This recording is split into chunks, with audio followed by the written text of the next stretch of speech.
চুয়াডাঙ্গার আলমডাঙ্গায় জীববৈচিত্র্য সংরক্ষণ যুব সংস্থা ও পানকৌড়ি কনজারভেশন ক্লাবের যৌথ উদ্যোগে পালিত হলো আন্তর্জাতিক জীববৈচিত্র্য দিবস।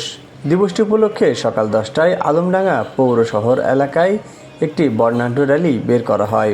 র্যালিটি শহরের স্বাধীনতা স্তম্ভে পথসভা করে চারাতলার মোড়ে এসে শেষ হয়। পথসভা শেষে বক্তারা বলেন, জীববৈচিত্র্যের গুরুত্ব তুলে ধরেন এবং বাসযোগ্য পৃথিবীর প্রত্যাশা কামনা করে সকলকে পরিবেশ রক্ষায় এগিয়ে আসার আহ্বান জানান। এ সময় উপস্থিত ছিলেন আলমডাঙ্গা সহকারী কমিশনার ভূমি অশেষ কুমার বসু, উপজেলা প্রাণী সম্পদ কর্মকর্তা মাহমুদুল হক, উপজেলা বন অধিদপ্তরের কর্মকর্তা মোশাররফ হোসেন, আলমডাঙ্গা সরকারি ডিগ্রি কলেজের অধ্যাপক আমিরুল ইসলাম জয়, চুয়াডাঙ্গা পানকৌড়ি কনজারভেশন ক্লাবের প্রতিষ্ঠাতা সভাপতি বখতিয়ার হামিদ, আলমডাঙ্গা বৈচিত্র্য সংরক্ষণ যুব সংস্থার সভাপতি সাইদ এম হিরণ।